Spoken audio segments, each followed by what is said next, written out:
जहाँ हम प्यार की बात करते हैं, इंटीमेसी की बात करते हैं, अपनी बेड लाइफ की बात करते हैं, तो वहां हम हर उस एक्सटेंड तक चले जाना चाहते हैं जहां हम खुद सेटिस्फाइड हो सके और हमारा पार्टनर भी फुल्ली संतुष्ट हो सके।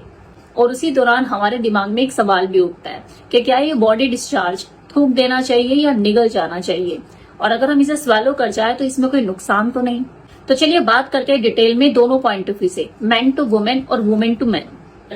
बॉडी डिस्चार्ज हमें मल्टीपल इन्फेक्शन दे सकता है, इसलिए जब भी आप इस डायरेक्शन में जाना चाहे तो अपने पार्टनर की मेडिकल हिस्ट्री को ध्यान में रखें। बाकी यहाँ पर एक चीज समझने की है कि बॉडी डिस्चार्ज ड्रिंकिंग के लिए नहीं बने हैं। ये जिस तरह से उन फिल्मों में दिखाया जाता है ना, एक्सट्रीम लेवल पे, देखने वाले को कुछ टाइम के बाद बहुत नॉर्मल सा लगने लग जाता है। अब जिन लोगों को ये बहुत नॉर्मल लगता है कि हाँ इसे किया जा सकता है और वो एंजॉय करते हैं, तो बेशक वो इसे कर सकते हैं। बस अपना प्रिकॉशंस का ध्यान रखें। अपने पार्टनर जिसके साथ आप करने वाले हैं उसकी मेडिकल हिस्ट्री आपको पता होनी चाहिए, खुद की पता होनी चाहिए, then you can do it. और जिनको ये चीजें समझ में नहीं आती है वो इसे क्विट कर सकते हैं। ऐसा जरूरी नहीं है कि सेक्स के नाम पे आपको हर चीज करके देखनी है। तो जिसमें आप कंफर्टेबल नहीं है उसे मत कीजिए, डू समथिंग एल्स। एंजॉयमेंट लेने के और भी बहुत से तरीके होते हैं।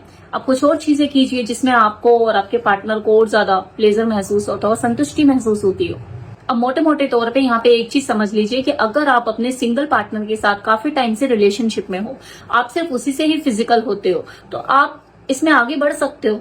लेकिन वो लोग जो कि मल्टीपल पार्टनर से रिलेशनशिप में और इस तरह की चीजें करने का शौक रखते हैं, तो उनकी हेल्थ, उनकी सिक्योरिटी, उनकी सेहत उनके हाथ में है, क्योंकि संभावना बनी रहती है STI, किसी तरह के इन्फेक्शन होने के चांसेस की। और एक और मिथ मैं यहाँ पर क्लियर करना चाहूंगी कि स्वेलो करने से प्रेगनेंसी का कोई लेना देना नहीं है। अगर आप बॉडी डिस्चार्ज को निगल जाते हैं और आप सोचो कि आप प्रेग्नेंट हो जाएंगे, तो ऐसा कुछ भी नहीं है, क्योंकि आपके स्टमक में जाके डाइजेस्टिव जूस में मिल जाता है और सुबह वेस्ट के रूप में बाहर निकल जाता है।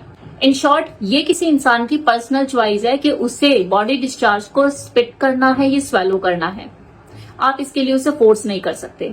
अब जाते जाते मैं आपको एक ऐसी चीज बताने वाली हूँ जिसे आपको थूकने की जरूरत ही नहीं है जी, उसे आप चूसोगे तो फायदे ही फायदे हैं, जो है नेचर मानिया का lift up gummies. Advance shilajit है, कैंडी फॉर्म में, इमली फ्लेवर है और आपको सारे हेल्थ बेनिफिट देने वाले अगर आपने इसे चूसना शुरू किया।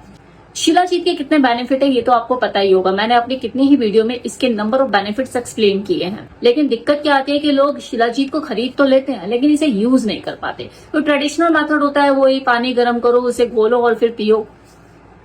तो आजकल की भागदौड़ की जिंदगी में इतना टाइम किसी के पास होता नहीं है, कंसिस्टेंसी मेंटेन नहीं हो पाती, और जब रेगुलरिटी मेंटेन नहीं होती तो उतने बेनिफिट मिल नहीं पाते। तो कम टाइम में मैक्सिमम बेनिफिट उठाने का सबसे अच्छा तरीका है लिफ्ट अप गमीज शिलाजीत। ये प्रोडक्ट 100% नेचुरल है, आयुष प्रमाणित है। इसे परचेज करने के लिए वेबसाइट का लिंक मैं डिस्क्रिप्शन बॉक्स में दे रही हूँ, कमेंट बॉक्स में कमेंट भी पिन कर रही हूँ। R10 जो कि मेरा कूपन कोड है, इसे यूज करके 10% का लाभ भी उठा सकते हैं।